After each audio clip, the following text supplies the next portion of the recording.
Geological fallout. People living around potential targets such as military bases and chemical plants may be advised to evacuate.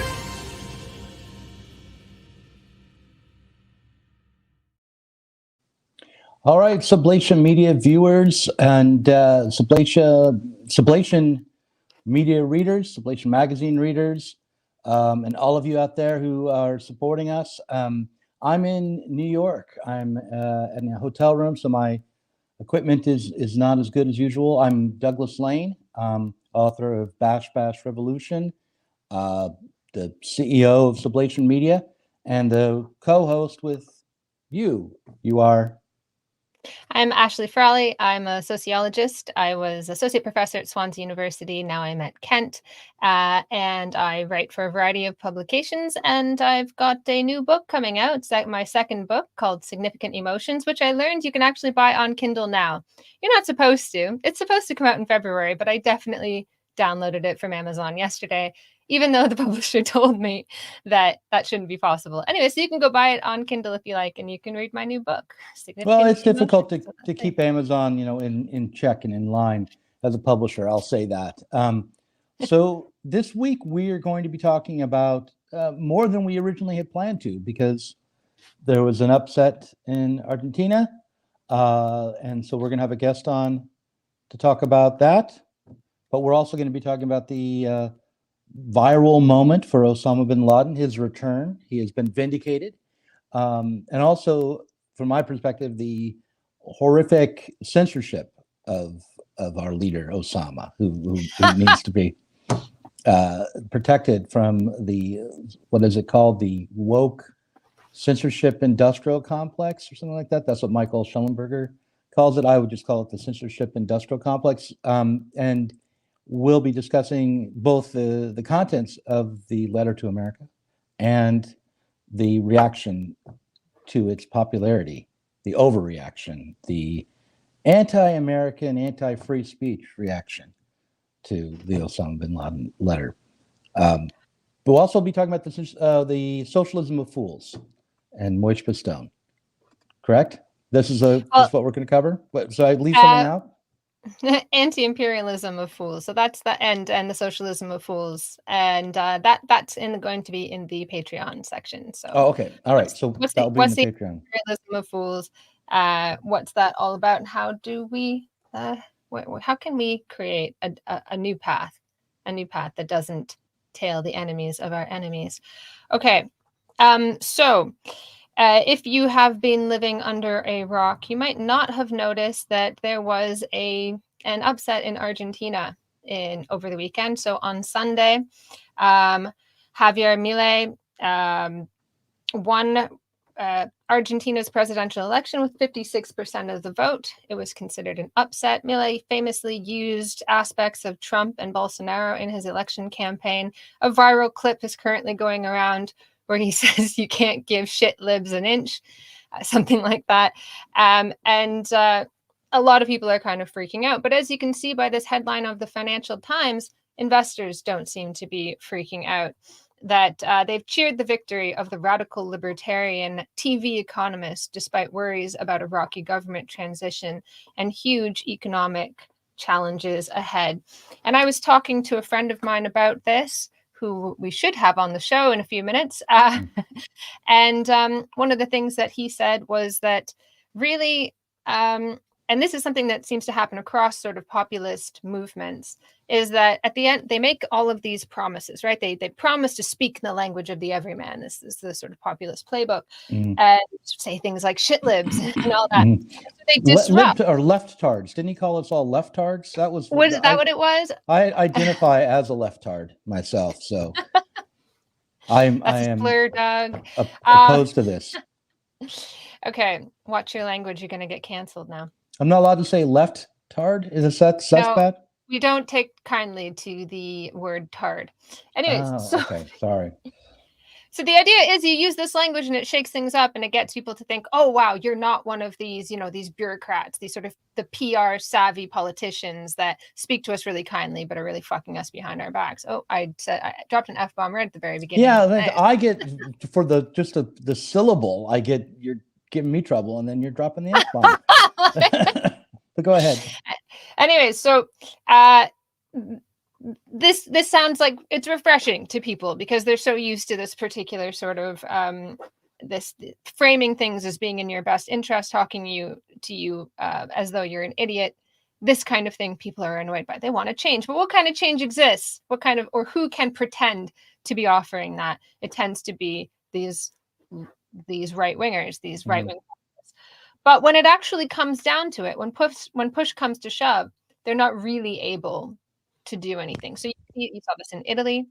And so, I'm going to shake things up. And yes, this is a huge change. Everyone freaks out. Oh no, the right-wing populist leader is in office. But almost as soon as this changeover happens, phone calls take place. Whispers are exchanged. Don't worry, I won't rock the boat. So then what do you get? Do you actually get someone who's, whether you want this or not, someone who's willing to take risks economically?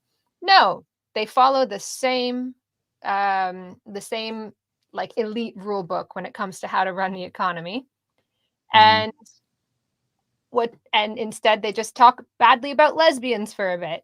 That's what you eventually get. You get, I'm going to do the exact same thing, but instead of talking sweetly about it, I'm going to be an asshole to my competitors and I'm going to talk shit about minorities. That's essentially what you wind up with. Well, it's interesting. The first thing I heard about the new president of Argentina was that he took his policy advice from his dead dog. That he received messages from the beyond from his pooch, and then later in the day, I read that he denied this. That was not true. He also denied that he had ever slept with his sister, that he needed to state that publicly.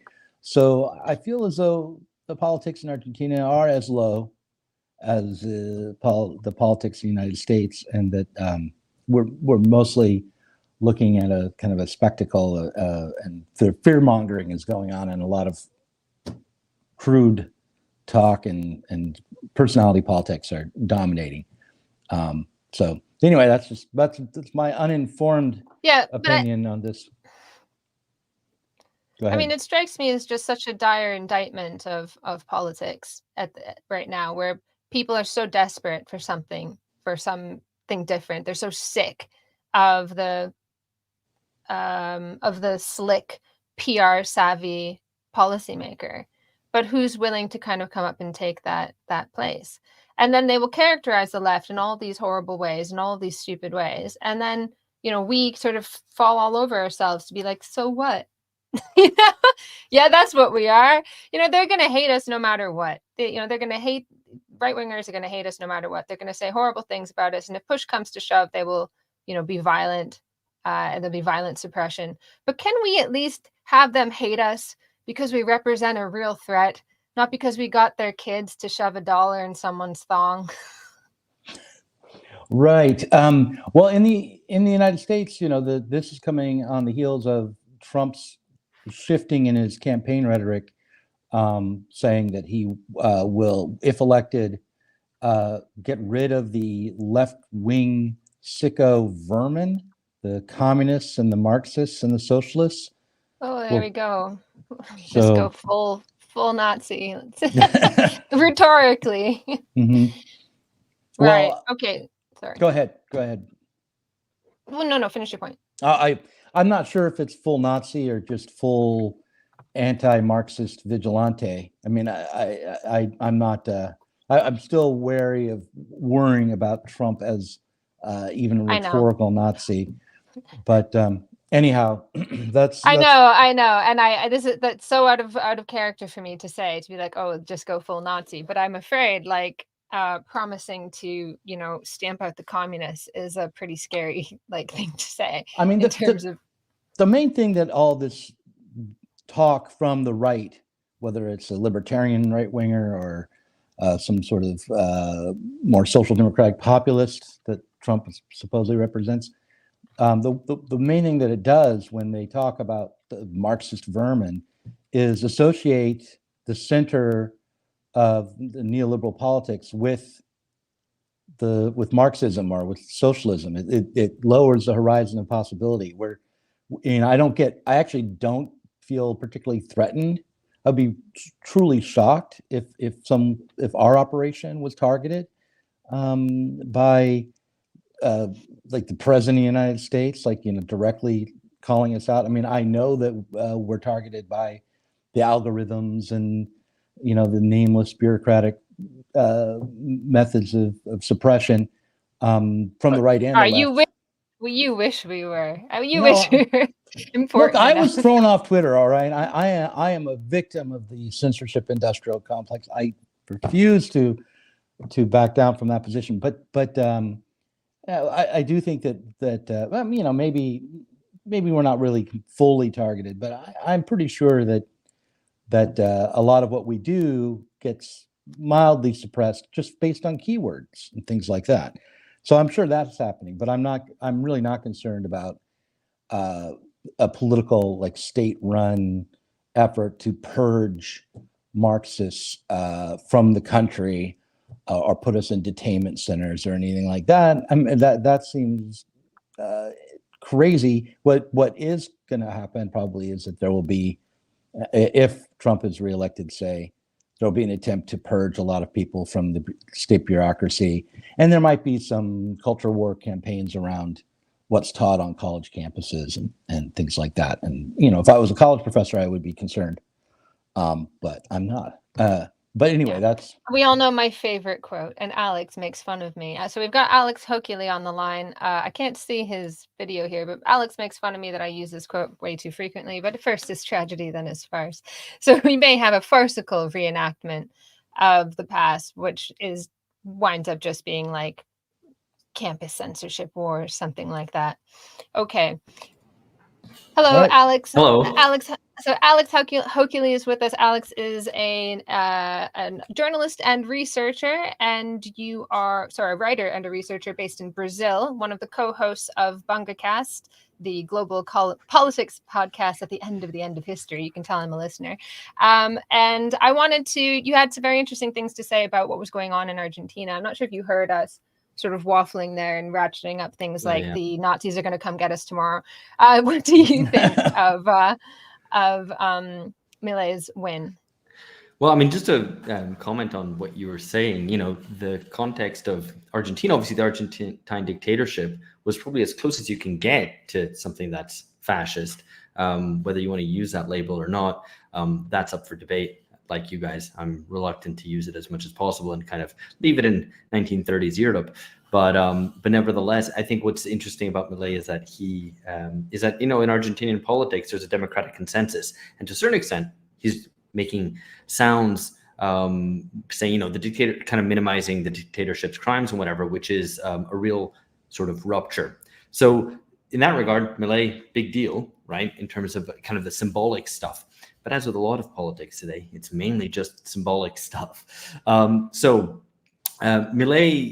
obviously, his victory kind of came announced because he came first in Argentina's kind of complicated open primary system. So they have these open primaries, which happened kind of 3 months before the proper election, and he came first in that. So it already indicated that, we already know the script, right? Here's this outsider candidate who says crazy things and presents a kind of different sort of aspect on TV, and he's going to come in and probably surprise everyone with a win, right? It's been, 7 years on from 2016, right? From Trump, and there were foreshadowings of that across continental Europe before Trump, but we know the script now, and Milei fits that kind of right-wing populist upstart script pretty well in many regards. I'll tell you why he doesn't fit in just a second. But he comes in and makes it to the second round, surprisingly came in second. But what happened then is that as he came second to not the incumbent candidate, but the economy minister, who's running kind of had been in the economy minister position for a year now, and who's a pretty kind of centrist figure, but within the Peronist coalition. And the Peronist coalition kind of ranges from kind of center to center left. It's a big blob, which contains various different forces, but has generally been kind of center left and quite statist. He comes in first, Sergio Massa, But Milei comes in and is able to garner support from the mainstream right, which again fits the general script that we've seen in many other places of how kind of right-wing or far-right kind of populist upstart candidates make it in because they end up getting support from the mainstream right, and the mainstream right ends up to a certain extent kind of cannibalized by the kind of new outsider figure who comes in and eats their lunch, like the way that the GOP have had to hand over the party to the Trumpians, more or less. And you can think of various other examples elsewhere in the world. But so as to kind of what Milei stands for, I thought you were going to ask me a question, but I thought I actually have a question, but otherwise I'll just talk. I can talk for 30 minutes straight. We can do this too. Because I was going to talk about a slide into illiberalism, but you've gone in a completely different direction. So I was like, okay, so go on. Well, I mean, so like, you know, what are Milei's politics, right? He's a libertarian, a self-described anarcho-capitalist. He's an economist, right? And I think that's important because as a libertarian, his proposal is particularly economic. He actually is kind of socially conservative on other issues like abortion, for example. But I think that's more indicative of the way politics is now in terms of culture war polarization. So, for example, because Argentina has a strong feminist movement, which just recently had a big victory in winning abortion rights, that's associated with the left. Therefore, this guy, because he's associated with the right, has to be against it. So there's no real principle behind it. It's more just the nature of our kind of Schmittian, everyone hates everyone else politics, where it polarizes on seemingly sometimes arbitrary line with no principle running behind it, and you stick to that really hard, and you want to kill and destroy the other side because that's what politics is now. But Milei's proposals, you know, primarily are economic, right? And the context is Argentina's ongoing crisis. Argentina had, of course, a complete collapse in 2001 with factory occupations, the piqueteros, people kind of mass protest everywhere, several governments falling, people having to leave the presidential palace by helicopter. And since then, you've had phases of recovery, and but then followed by inflation, a huge amount of debt, and they owe that debt in dollars, particularly now to the IMF. In 2018, they just signed a $50 billion deal to be rescued by the IMF, and so owe that money. They've had to get other loans to pay back the IMF, most recently from Qatar. So anyway, it's an economic basket case, and you know, running with 140% inflation, the poverty rate's now at 40%. It's very dependent on exports, particularly primary exports, things like beef and soy. And as a consequence, I think it's in a way telling or fitting that the right-wing populist who comes in and wins a surprise victory is a libertarian, because he's going to be one kind of focused on the economic crisis, right? So it's not just kind of culture war stuff that he's leading with, and it's not political questions, for example, against institutions like the EU or the Supreme Court or whatever it might be, but it's about the economic management of the country. And it's also a situation in which Argentina does have a kind of fairly statist setup, which has been quite immobile, run in main part by the kind of Peronist bloc for the best part of the past 20 years. And so there's a thing to really kind of kick against, right? Because there are kind of welfare entitlements and things like that, which mean that, kind of it pushes up inflation to a certain degree, because you're making sure that people are kind of having their wages sustained or having their, welfare checks received. And the government prints a lot of money to try to make the whole thing hold together. And because they print a lot of money, there's a lot of inflation, as I said, like at 140% right now. So in that regard, Milei is able to make hay with that and basically go, look, we've tried everything else. Everything else sucks. Even the neoliberals who ran the country at several points, it's not like neoliberalism hasn't been tried, or free market fundamentalism hasn't been tried. It's been tried. It's been tried plenty. Even from within the Peronist bloc, by Carlos Menem in the late 80s, and then most recently by Macri, who was in power until 2019. So it's hardly unheard of, but he's able to say, look, they didn't do it. They didn't go far enough. And meanwhile, the Peronists are driving the country into the ground. So we're going to try something completely different. We're going to get rid of the central bank entirely, and we're going to dollarize the economy, which are the two big kind of policies he's led with. And, also at the same time, cut a bunch of ministries, get rid of the political class, not just in a political sense, but in a kind of very immediate economic sense, like cut a load of spending. And in a situation of desperation, that has a certain appeal to people, right? At least it's like, screw it, roll the dice. So that appeals to the traditional right who would have voted for the traditional center right.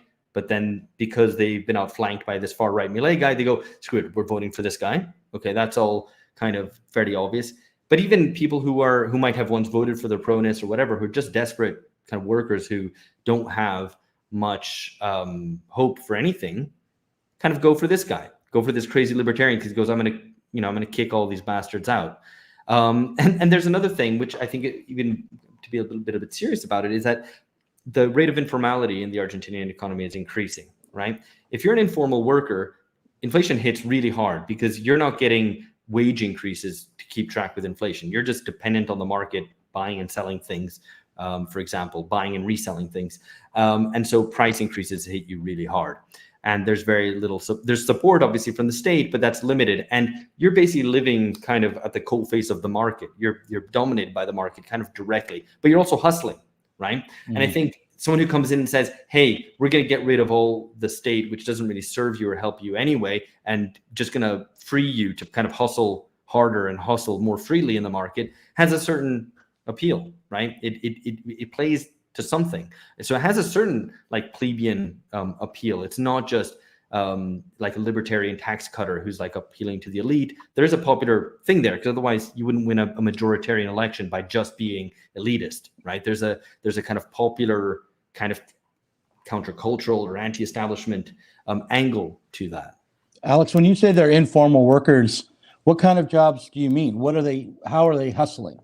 I mean, I live in Brazil, right? So I don't want to kind of be talking about what I know in Brazil and projecting it onto Argentina. But I mean, broadly speak, to the extent that there's similarities, that people who might work in little shops, have micro businesses set up where they just buy things in bulk and resell them, like phone cases, like it's a typical little shop that you have everywhere, right?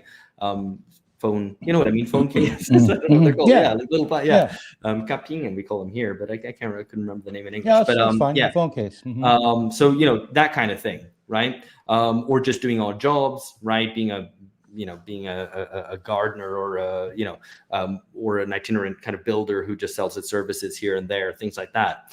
So that's the kind of degree of informality. And Argentina, like many other countries in similar position, have undergone very serious deindustrialization. Argentina was like a really industrialized, very rich economy, up till through the 1950s, 60s onwards. The neoliberals that have ruled, because they tried to tame inflation, ended up just devastating Argentinian industry. And so it's now very dependent on kind of primary exports. So there's been a retrogression there. They try to, one solution ends up creating future problems. So you tame inflation through the kind of standard neoliberal recipes of kind of cutting spending, for example, or loosening the currency, whatever that hurt that, or tightening the currency, right? That your industrial exports become uncompetitive, and then it becomes dependent increasingly on exporting things like soy and beef and wine. And so, that situation is very difficult to get out of. I mean, Argentina is in as a kind of vice, and the debt which hangs over it kind of has been a bit improved because of a bit of growth, but now it's in a serious recession again.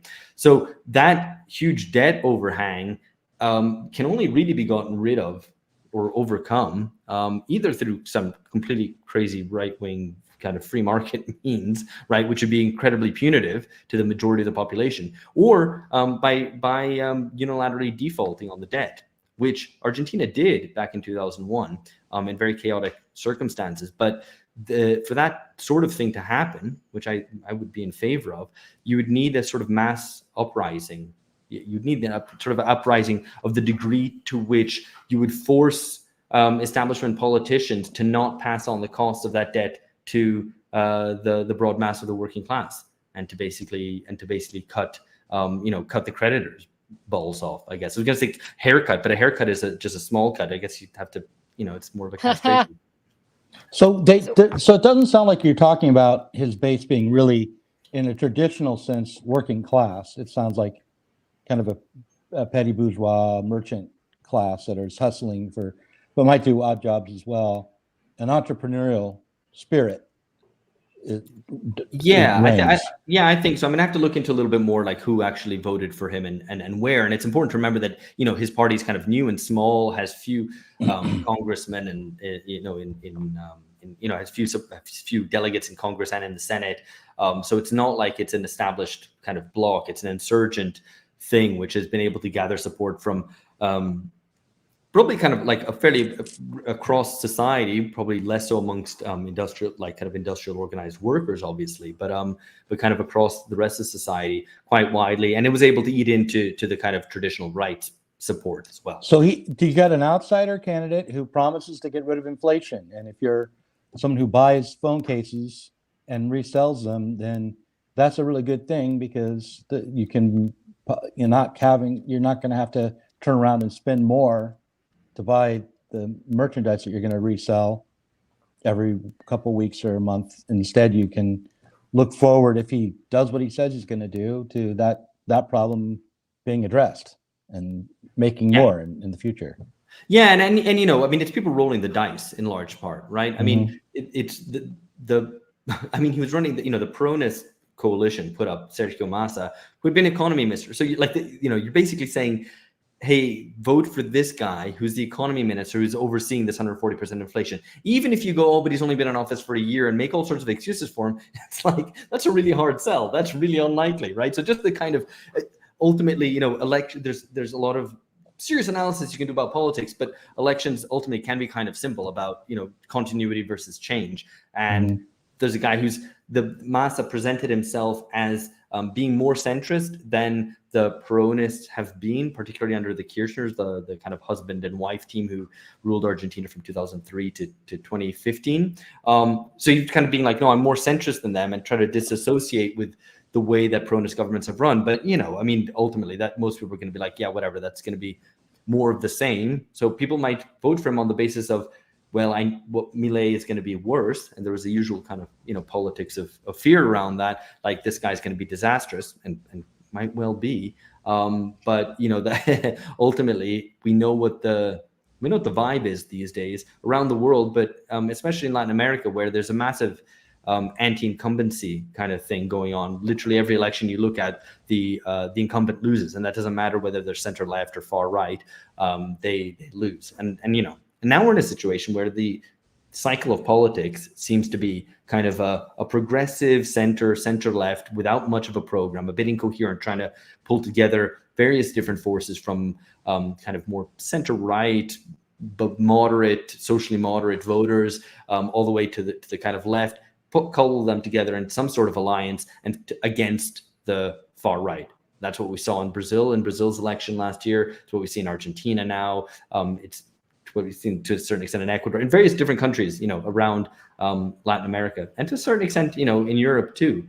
This is kind of the model of politics. And are we surprised anymore? I mean, this is just, as I said, this is the script. And to kind of, you might say, well, okay, but that's kind of shallow. Okay, but who do we root for in this, or how do we, how do I advance my interests through this, or my political ideals or whatever? And it's like, you don't. I mean, neither of those forces are able to offer anything. And I think the longer this kind of cycle goes on, right, of this cycle of alternation, the more it becomes institutionalized in a certain way, to the extent that the populist outsider is kind of part of the game already. They're not something which comes in and interrupts the game.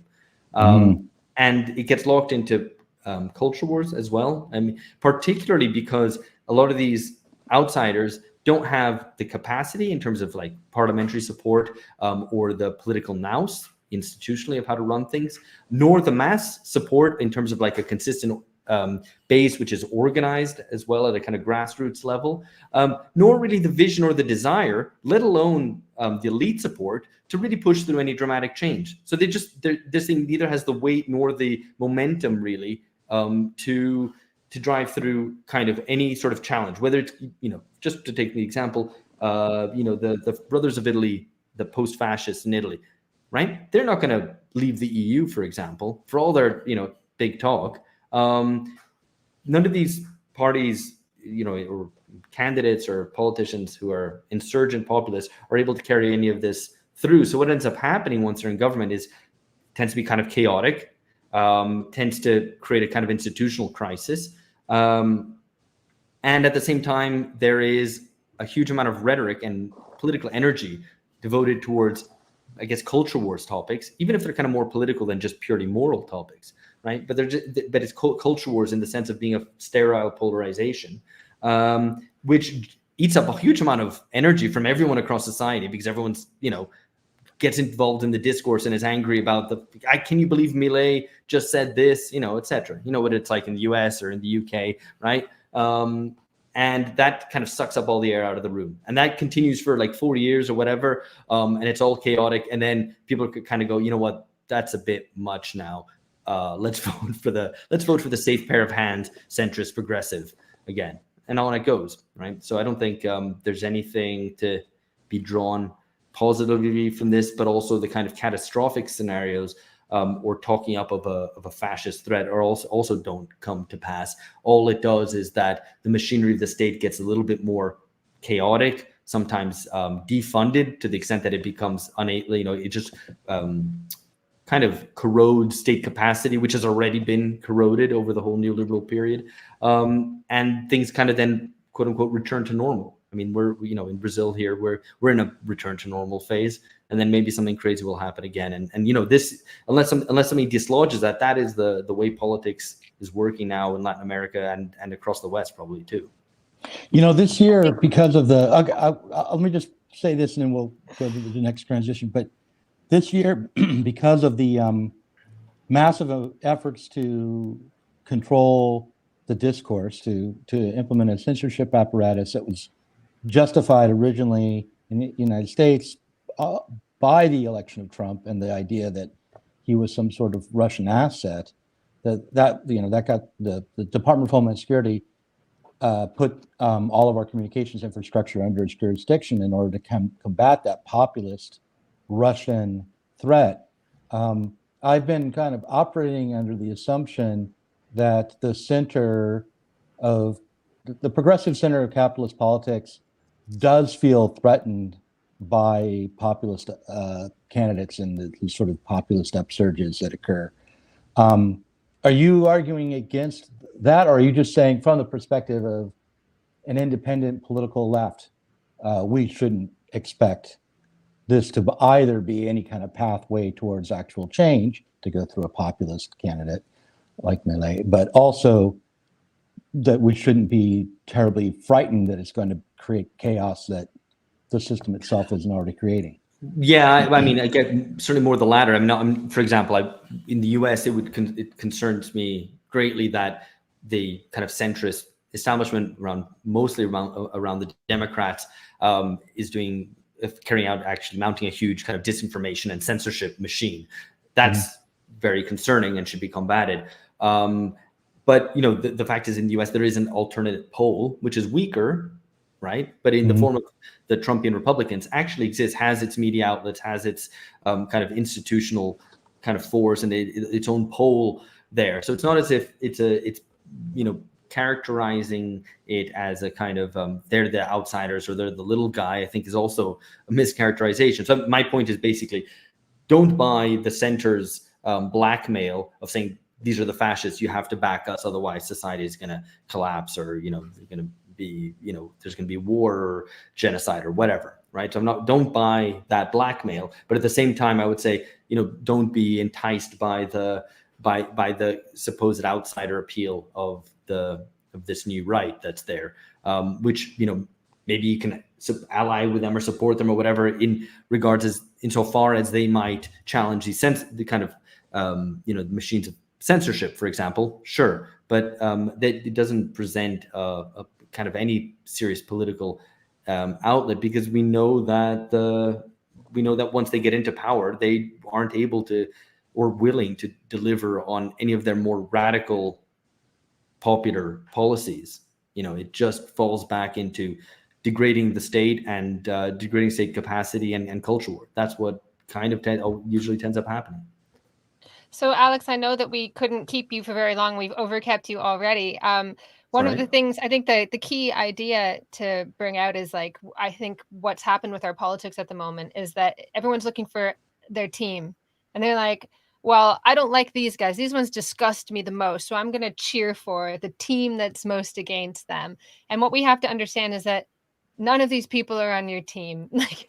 But that no one has your interests at heart. And the difficulty that we have is coming up with a third camp. That's our main problem. And that's been our problem for decades. And that's been our problem since 2001. There's my segue. Alex, have you seen now? So we're having trouble coming up with a third way. And so we think, who is the enemy of my enemy? Okay, well, who hates America most? Who hates America more than the Taliban? Did you see that Osama bin Laden is like so hot right now? Yeah. No, I mean, he's really, he's a handsome guy, charismatic, dead. But, that shouldn't stop you kind of rediscovering him. You can go back and rediscover Trotsky, for example. So why not Osama bin Laden?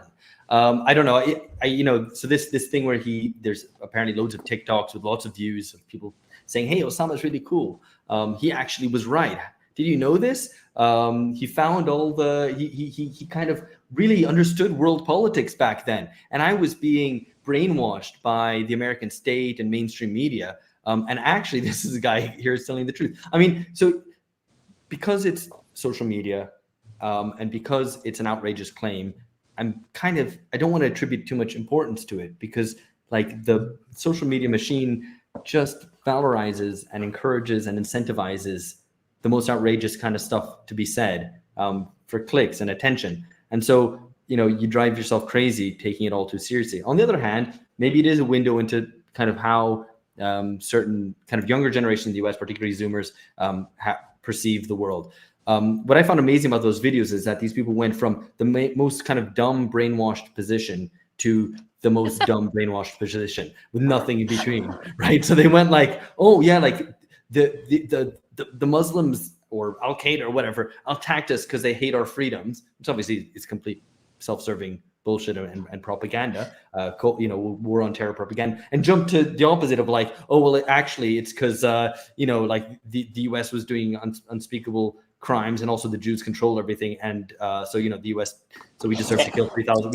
Don't forget though, the official line from Osama bin Laden is the US has been doing terrible things.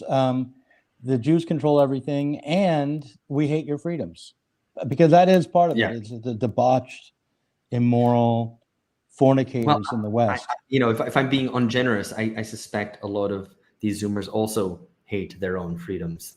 I don't think it's fair to say it's Zoomers. I think it's millennials still. Okay, that may be true. Yeah. I mean, people a bit younger than me. That's what I'm saying. I have kids who are all Zoomers, so I'm like, leave my kids out of this. Right. It's not about your kids, dog. I just have 2 points about this. Like, I think it's really narcissistic, insofar as we're taking it seriously and trying to present some serious critique of it. I think it's narcissistic in 2 regards. One, it's an adoption of the kind of opposite view. So if the state's telling you, all the kind of state propaganda has been telling you that, 9/11 was for this reasons because the Muslims hate us for our freedoms, I'm just going to adopt this opposite cause. And it is narcissistic in the sense of the American left just looking for something that's about them. So it's not analyzing objectively the long historical transition that has happened in the Middle East or in Arab politics, where Arab nationalism has been sidelined in favor of Islamism, and the way that grew, and then the kind of nihilism in Western society, which Osama bin Laden feeds off of, and then eventually decides to launch this attack on the US. No, forget it. It's like, let's just adopt the opposite view. Oh, this guy says he hates him. So either I love America or I hate America. Either way, I win because it's about America. So there's a kind of, narcissism in that regard. Narcissism being thinking you're the best thing in the world or the worst thing in the world, but being objective and saying actually nobody really cares about you that much. That's a real break from narcissism, right? So it's narcissistic in that regard, but it's also narcissistic in another sense of just being emotionally reductive, right? So even if you want to be critical and say, American imperialism has wreaked havoc across the Middle East, it's thwarted possibilities of Palestinian liberation or whatever else it might be, and therefore Osama bin Laden was right to blow up the Twin Towers. And it's like, oh yeah, because this is the vision of politics. Someone does bad thing that makes angry. Angry means reaction. And it's like there's no political mediation there in saying, well, actually, what is Osama's political end goals? By the way, it's a caliphate. That's not really much fun. What are the means that he does that? Well, terrorism does not provoke positive change in any way. These questions aren't asked. Questions of ends, of means, of strategy, all the rest. It's just, well, of course he's done this, and because he was angry as a representative of all of Muslims, who were all victims, and then that's the end of it. And it's like there's no understanding of any kind of contradictions within Arab or Muslim societies, of contradictions within the US's approach. It's just these guys, good guys, these guys, bad guys.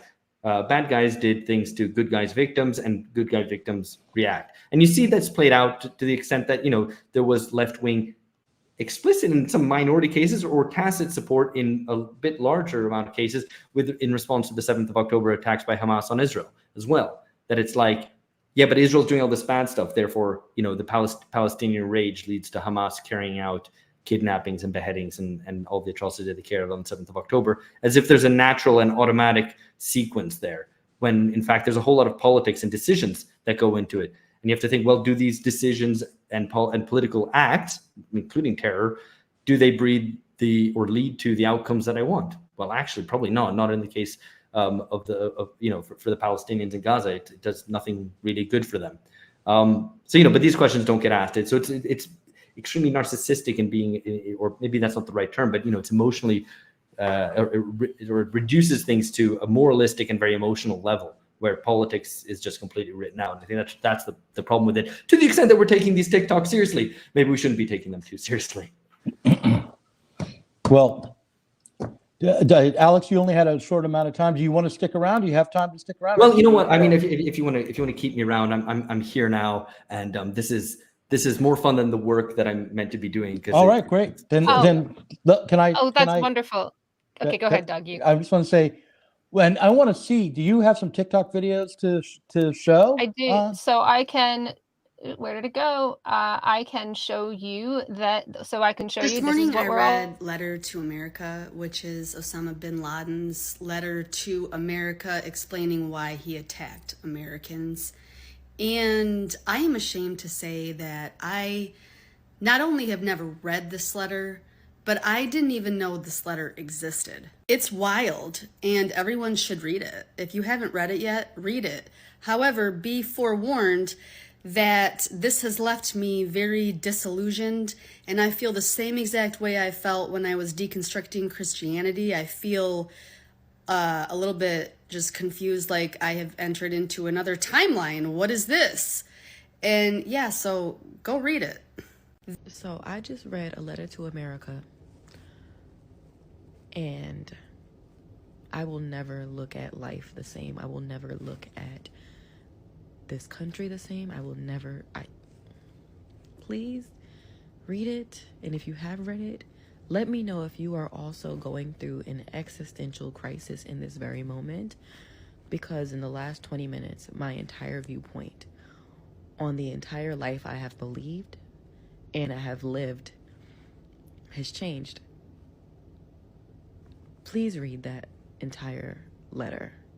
I need everyone to stop what they're doing right now and go read. It's literally 2 pages. Go read A Letter to America. And please come back here and just let me know what you think, because I feel like I'm going through like an existential crisis right now, and a lot of people are. So I just need someone else to be feeling this too. I need you to stop what you're doing and go read A Letter to America. It is literally the craziest thing I've read in a while. And while I can't say that I'm that surprised, I am pretty shocked. So go read it and tell me what you think, because I really also need to talk to other people about this. And actually, before you even read the letter, I did want to mention, in reading the letter, I could only think of this tweet that I saw the other day. Under settler colonialism, any kind of resistance is branded as terrorist because the only acceptable violence is violence by the occupier. So this is fucking insane. I just read Osama bin Laden's Letter to America, which I will be going through right here, but it's actually so mind-fucking to me that terrorism has been sold as this idea to the American people and honestly just so many Western inhabitants within certain nations that this group of people, this random group of people just suddenly wakes up one day and just fucking hates you, just wants you dead, wants you gone. And this is all because they believe that they're better than us. Like, that is the root of terrorism. It doesn't make sense. They just hate your fucking nation. But reading this letter, it becomes apparent to me that the actions of 9/11 and those acts committed against the USA and its people were all just the buildup of our government failing other nations. My voice just wants to leave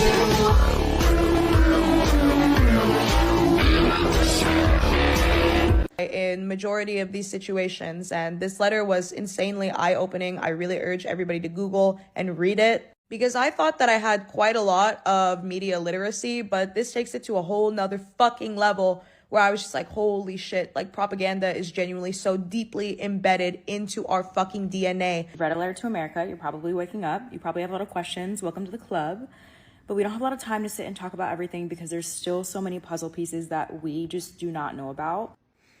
Go read a letter to America. Like, seriously, go read it. Type a letter to America in Google or whatever you use, then come right back. Because this makes a lot more sense. It explains so much, and I guarantee you it's going to blow your mind. And let's talk about it. So go read it, come back. Whew, it's a lot. It's a lot. My voice just wants to leave.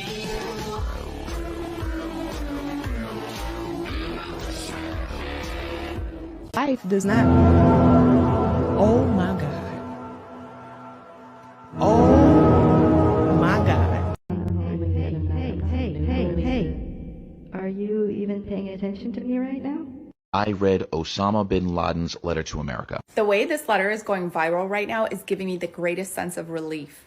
If you're Muslim and you've lived in the US since 9/11, you know more truth than the typical citizen. Now it's all coming to light because of Palestine. Hey.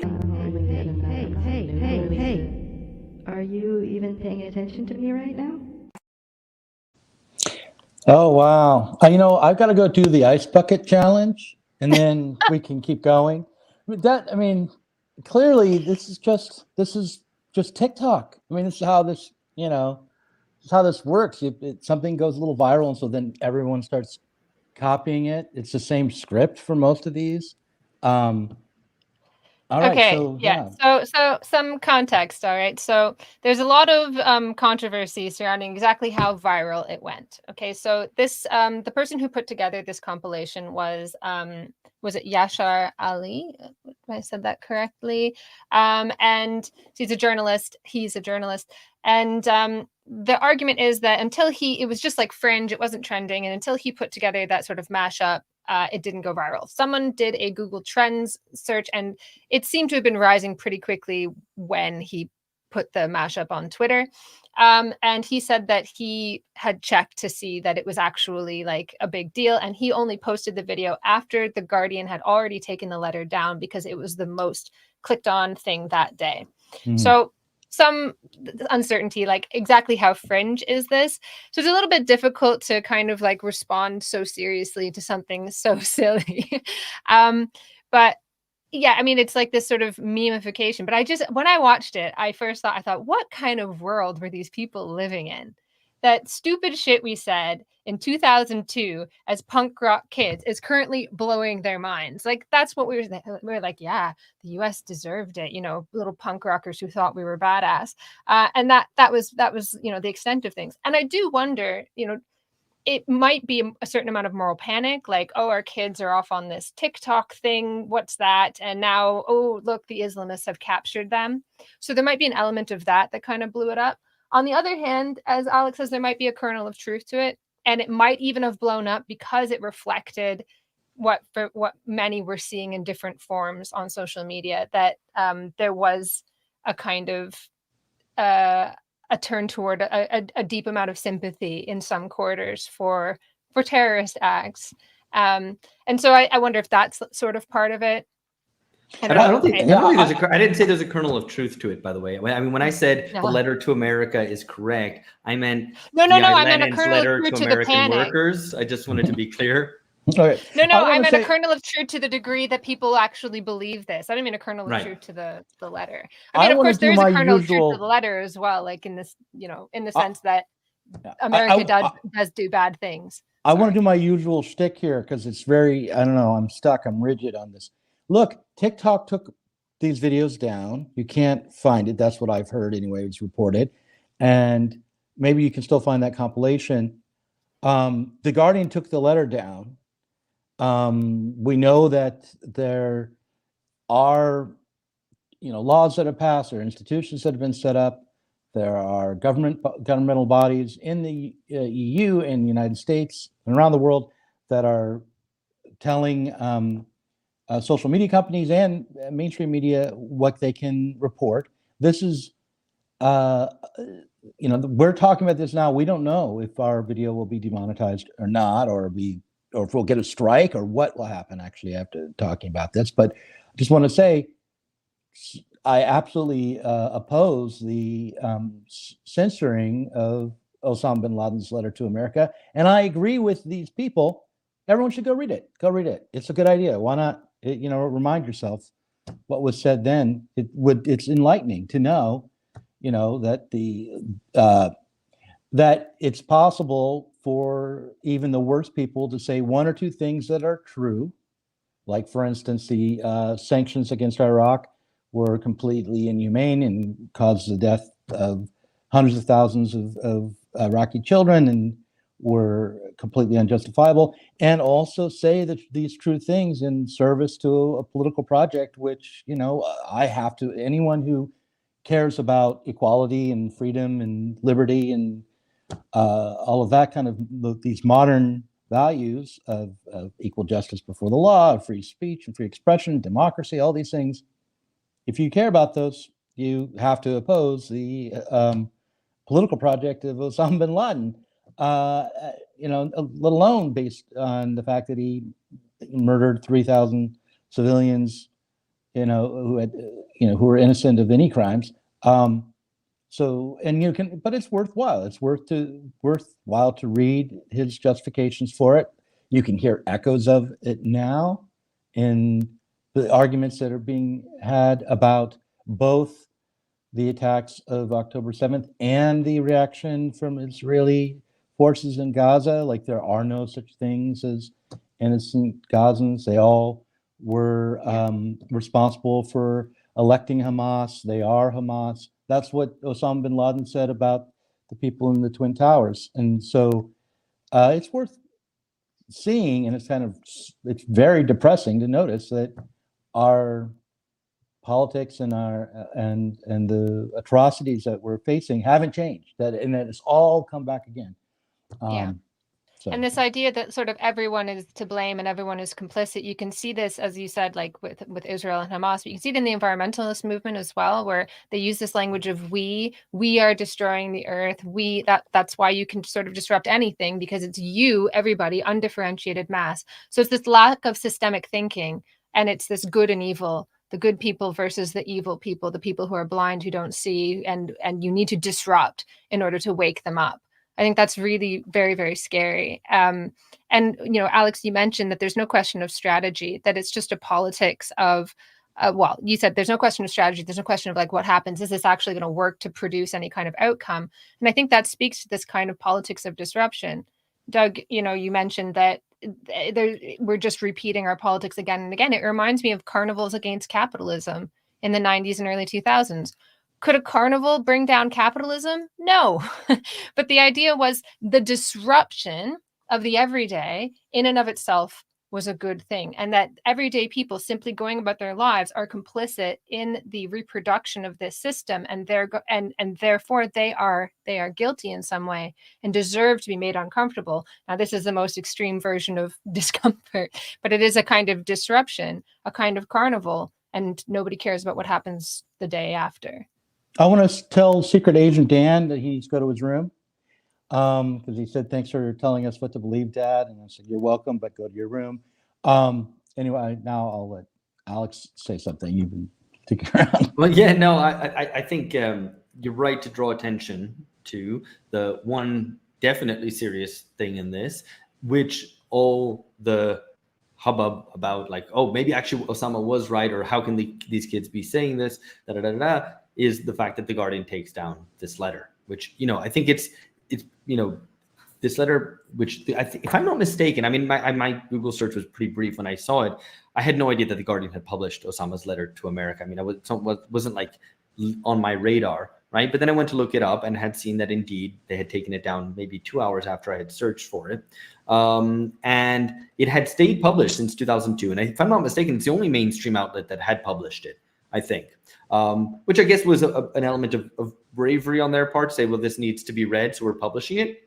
I'd have to look into it before I draw my conclusions. But if so, great. It really shows the kind of decline of The Guardian into becoming the world's most pathetic and worst serious newspaper. But I think there's like the sense, when people censor things, they try to disguise the fact that they're just simply censoring it. Only the crudest authoritarian regimes just censor things, and you say you can't read that, right? With the Guardian kind of unpublishing something, it's basically saying, yeah, this was fine until the wrong sort of people started reading it, or they were reading it in the wrong way because now they're reading it and interpreting it positively. Right, so it's like it's really getting. It's not like these words are bad and can't be out there. It's like, no, you can read it, but only the right sort of people, and only if you read it in the correct way. I think it's really outrageous, and we should be talking a lot more about that than we are about some silly kids who were clearly idiots before and who remain idiots now, and who clearly haven't encountered any sort of ideas or politics whatsoever at any point, or performatively have chosen, or present themselves as not knowing anything before, and thought, had never encountered any anti-American ideas in their life before, which I suspect isn't true. It's all. I mean, they don't mean what they're saying. I mean, to me, it's pretty clear that most of the people who are doing these TikToks are following a script, just like they would if it was the Ice Bucket Challenge or the Tide Pod Challenge or whatever it might be. And yeah, it's not politics. Certainly, it's not even their opinion. It's just some sort of TikTok trend. I think that's my guess anyway. I don't know. I think that there is a small part of, in sort of absence of any other kind of politics to make sense of one's discontent and this sort of campism. I think there is this sense of like, one of the things that my friend was always sending me TikToks. I very rarely go on TikTok myself, but my friend's always sending them to me. And my friend sent me this one where this woman says, a pretty good guide to foreign policy, or like if you want to think about international politics, is just look at whatever the United States is doing and take the exact opposite side. And I feel like that's kind of how things go, right? And so it's this, where are people getting their politics? It's like, well, it's the exact opposite of that. And I think, this is leading to people trying to take sides in a situation in which there are no good people. There are no good sides. Yeah. There's something kind of Oedipal to it as well, because it's a lot of kind of pissing off your parents. And I don't mean literally your parents, though in cases of some of the younger people, it quite, very likely is, but just in the sense of like, hey, this authority figure who I don't like, or, and they don't need to be necessarily, the president of the United States level of authority, just can be someone in their regular life. And they want to kind of provoke that or push against that as some sort of claim to their own autonomy, or to be free thinking, or to, not be bound by the authorities' rules, whatever it might be, and say, well, I'm going to say the opposite to that. And, kind of Oedipal form of politics are like never really particularly useful or progressive, because it's just that kind of reaction. It's adolescent ultimately, and would be something that you would hope would be transcended and would be serious. What is interesting, I think, about today is that when you make the sort of argument that I'm making, that to not get drawn into this sort of Oedipal politics, or maybe if you want to put it in a different way, of a Schmittian politics of kind of friend-enemy distinctions, they're different things, but but basically this undifferentiated mass, as Ashley said, where there's these good people and these bad people. If you try to make an argument against that, people will say you are just being a centrist liberal, Yeah, that's both sides literally are. And it's literally what we've been criticized for about It's- 4 weeks now. Anyway, go on. and exactly, no, I mean, me as well, over the kind of Hamas Israel stuff, to the extent that people say, oh, you're supporting Israel, or no, wait, you're probably not going that far, so you must be a centrist liberal. Both sides are, and it's amazing because that that kind of centrist liberal both sidesism is something that I've been very critical of for a long time. Throughout the 2000s and 2010s, that was the kind of consensus centrist politics was something that kind of really pushed against, and I thought anything that comes and kind of dislodges that is good, and I still believe that. But the issue is that it's complete misperception on the part of those participating in Schmittian politics, in friend-enemy politics, where the extent of political questioning and thinking is who's on my side, who's on the other team, is that that then those who don't participate must be kind of namby-pamby types, like, can't we all get along? And they're thinking, no, we're past the era of let's all get along. We need war. We need war. We need all to fight. And I think, and I'm kind of caricaturing it, but I'm serious about that because I genuinely think that there's some expression of a desire towards war or immediate conflict that is expressed in this, a frustration with politics, a frustration with a powerlessness among a lot of people who participate in this, even if it's people who are reasonably influential in society, maybe if they're kind of a well-paid journalists or whatever who engage in this, there's still a sense of kind of powerlessness, stasis, frustration with what's going on. And so a kind of push towards outright war, direct use of authority in kind of repressive or coercive manners. And I think maybe I'm throwing a lot of things together here which don't fit. I don't know, I'll leave that up to listeners' judgment, but measures like emergency measures, like with the pandemic, for example, but you have the right trying to do its own emergency measures, like shut down the border, shut everything down until we can figure out what's going on, as Trump said about Mexican immigrants. All these things have their appeal in so far as they circumvent or subvert politics. And there's a desire there to kind of get beyond politics. Now, again, what people say, get around politics, like, yeah, we should get around politics because politics means this debating shop in Parliament. Like, no, that isn't the extent of politics. Arguably, it's the opposite, that the kind of talking shop in Parliament, or, especially in kind of quangos and backroom deals and whatever, the stuff that happens without democratic oversight is not political. What we need is real democratic politics. And we're stuck in a situation where either you're on the side of those who want things to happen behind closed doors with no democratic oversight in technical bodies and so on, or you're on the sides of those who want war, total war, because that's the only way that things get done, right? Let's get the pickaxes and let's get the guns and let's kind of, metaphorically, because you're not actually going to do it, you're probably just going to shout at someone quite a lot on Twitter or on social media, but that's war, and the politics, the space for politics and people who want to actually engage in serious democratic politics seems to get kind of smaller and smaller. I said earlier that I felt that the war on terror had returned, that everything had come back, but I do think that you're speaking to something that is true and points to how things are more difficult now than they were for the left to deal with and try to develop a politics around than was the case 20 years ago. Because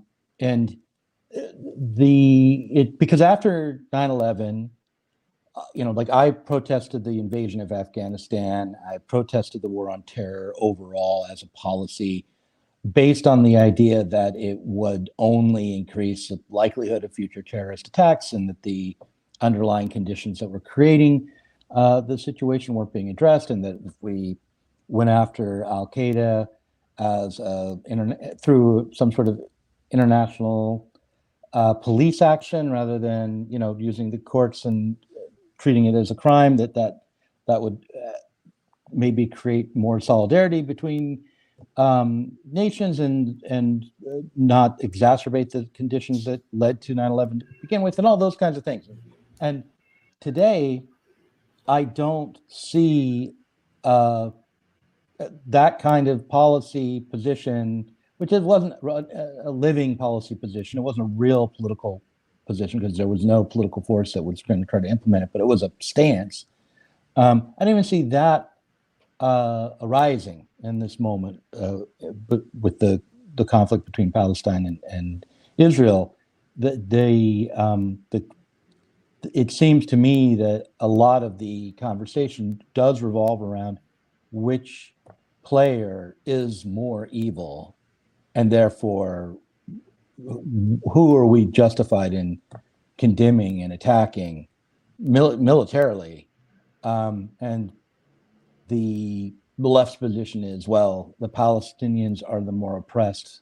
They're the victims of settler colonialism. Therefore, we must support their military struggle against Israel, which is obviously a doom. I mean, even if that was the case, it's a doomed struggle on that level.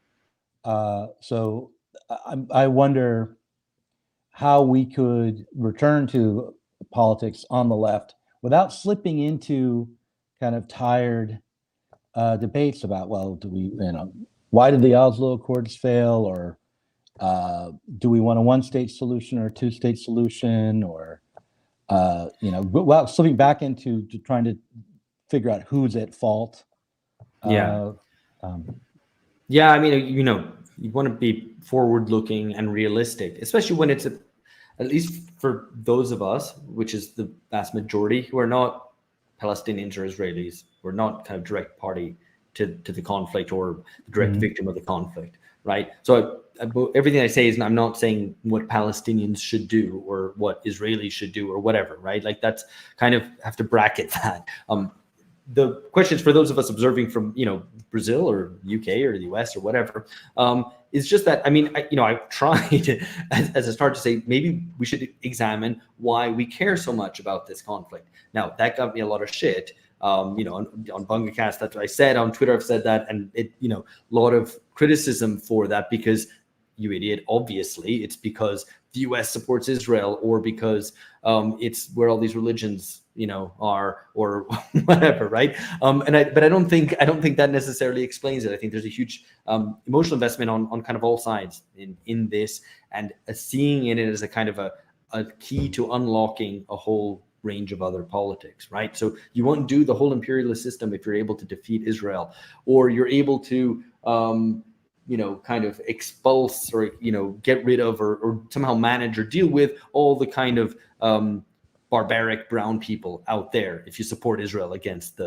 which is ridiculous, because Israelis are also brown people in many cases. But like that's obviously that just illustrates the kind of stupid Manichaean and often racialized way that these things are seen. But so I tried that, and it kind of seems not to have worked. So people go, well, of course it's important. And now the conflict has reached a stage where it is genuinely important, insofar as it could set off a regional confrontation, which would be, a regional war, which would be very serious. I think the risks of that are kind of low to medium, but the consequences would be very, very serious. So, that's why you should be concerned about it. But again, that's another reason for being realist about it. Realist in the sense of kind of looking at what relative capacities are, what their interests are, what the possibilities are, and looking at them, at least at an initial stage, more as a chessboard than as a holy war, which you want part of, right? Now, that doesn't mean to not be concerned about humanitarian elements. On the contrary, actually, a more realist approach means actually caring about people's lives rather than treating them as mere pawns in achieving a political victory, which your proxy actors, the Palestinians or the Israelis, would achieve, and therefore lead to good stuff happening. We don't know what that good stuff is, right? But if you are interested in, which I think should be in peace, right? And ideally in statehood, that nations who have constituted themselves as nations should be able to rule themselves and therefore have statehood. What is the possibility for those two things in the Middle East, particularly in the Levant, and particularly in the kind of Israel and Palestine? It's pretty little, right? And that's tragic. I happen to think there's probably more possibility to come from within Israel because of the Israeli left, which is extremely weak. So, this is what I'm saying. Like, it's nothing looks very good here, but that seems more plausible to me than backing the Palestinians, particularly the Palestinians in Gaza, who are led by Hamas. So I don't think anyone stops to think about that. And it isn't to say, oh, if you support the Palestinians, that means you're with Hamas. No, I don't think it does not reach that level of, but in practice, and I said this on BungaCast the other day, like, if you imagine you are the the head somehow of a large Marxist party. That it were in the US or the UK. And you're like, we're going to support the Palestinians, and we have a certain amount of funds we can dedicate to them, whether it's to buy arms or to take care of their people, whatever it might be, right? Who are you donating that to? Like, who are you actually donating that to? And then, obviously there's silence because there isn't a party there which you would act in solidarity with, at the very least, a secular democratic force, let alone a kind of socialist. There's some communist Palestinian groups, but they've thrown their support to Hamas recently. Right. So I don't know. So, like either you have to say, look, I am totally bought into this other nation's quest for a state for some reason, which if you're a socialist, I'm not sure what the logic is. But could be. And I'm going to support Hamas, right? Which is wrong. But, like, I think then people should be honest about their rationalization for that. Or you have to go, well, no, actually, my concern is actually none of that sounds good, but I just wish Israelis would stop bombing the Palestinians and that there would be some sort of peace. And then your concern is humanitarian, which is fair, but then what are the political consequences and political actions that you draw from that?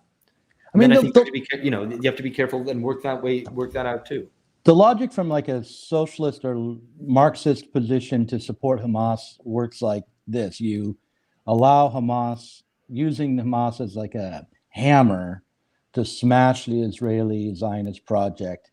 Then in the aftermath of that, you organize for a new socialist nation and you emerge as the new order after the chaos. I think that's really is what people are thinking. Yeah, and Israel learned the hard way. Yeah, it sounds a lot like abolish the police or whatever. Not to be kind of flippant or to talk about something completely different, but like it's that level of kind of strategic and political thinking, which is to say very low. It's like, what if we blow this thing up and then something, right? It's like that meme where there's like thing happens, question mark, and then good thing it comes out. Yeah, that defines yeah. my politics too often enough. Like there are some spots where I have a question mark, and I guess what we need to do is try to sometimes it's fine. Sometimes it's fine to say like, look, we don't know where this is going to lead, but let's just push at this as hard as we can because it might dislodge certain kind of ossified structures. Right? There's a logic to doing that in certain cases. It's not like I'm against that idea in principle always. But what are the potential negative consequences? What might ensue from that? You might end up with the Israelis completely obliterating the Palestinians, which you kind of think some people might be happy with that because they could say, "See, we were right," or these people really are the victims. Wow. I don't know, but because ultimately you're playing with other people's lives, right? So just simply saying they should do this. Let's just fully support Hamas, and that includes it supporting their atrocities, presumably, which I think is just beyond the pale, and that's just a red line, right? But even if you're willing to swallow that, which I don't think anyone who calls themselves a humanist or concerned with emancipation or socialism should ever do that. But even if you go through that, I still don't see the logic in it. It still doesn't work, in part because you need to actually understand, okay, what's going on regionally, right? Who's gonna the Palestinians are not going to militarily defeat Israel on their own. That's not going to happen. Right. So like these questions seem never to be kind of properly asked. It's just like, these are the good guys, these are the victims, we need to support them. Like, okay, fine, let's talk this through, right? But if you start asking these questions, no, you're the problematic actor here because you're not showing sufficient solidarity. And I don't want to get into the kind of this is psychoanalyzing the left and saying why is the left so invested in this? But I feel as though we are just on the other side of that initial kind of response to critics like you and I to the left, and that we're about to see, first of all, the news cycle shift, and also that the question of the support for Israel that the United States gave in this time, which I think was horrific. I mean, there should have been a lot more pressure put on Israel to constrain its response to the attack. And I think that, the bombing of Gaza is criminal, and that the Biden administration should have used U.S. leverage to change the way that went down. But what's going to happen now, I'm just reading the New York Times. I'm here in New York, and I picked up the New York Times and the New York Post. And the New York Times is all about like, oh, this is splitting the Democratic Party. So I think that's where this is maybe always been and will go in the U.S. is into the internal politics of the Democratic Party, where it's not even just about, or really maybe even primarily about the Palestinians, but it's about blocks of power, like the squad within the Democratic Party and other constituencies and differences that are exist between the constituencies that make up the coalition that is the Democratic Party that get expressed in these ways around foreign policy. But I think that needs to be, I'm hoping I can stay on target and keep figuring that out. But I do think that if it's going to be even an electoral issue next year, it's going to be an electoral issue within the Democratic Party and not between the parties. So. Yeah. Look, we need to, yeah, sorry. If you want to just have the last word, we need to wrap this up. And I'm so sorry I've kept you for such a long time. I'm feeling more and more guilty, but what's your last word? Good. I sabotage myself by staying on here. No, I mean, I agree with all of that. I think, to a certain extent, you have to be at least politically serious enough to understand what the stakes are and understand that, the proxies that you adopt have their own agency and have their own autonomy and have their own internal contradictions, right? That there's politics within the Palestinian people. And also, if you were looking at the US from afar and you were in Iran or whatever, right? Not that there's much democratic debate in Iran, so it's not the best example. But, you're looking at the US and to say, yes, but the US does this. It's like, well, but there are internal divisions between the Democrats, right? Kind of there's politics all the way down. There are contradictory elements and different forces pushing against each other everywhere that you look. There isn't a homogenous block which you can just, or blob that you can just say, these are the people who are this, and then decide whether they're good or bad.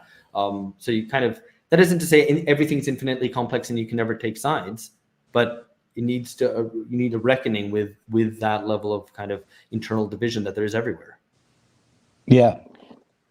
All right, so we'll leave it there. And when we come back, we're going to talk about the anti-imperialism of fools. And you can ask yourselves, am I falling victim to the anti-imperialism of fools? What does that mean? And we'll go back to the socialism of fools and so on. So stay tuned. We'll be back in the Patreon in about, Doug, 15 minutes? Let's say 10. About 10 minutes. Alrighty. All right. 10 minutes. In the case of nuclear or radiological fallout,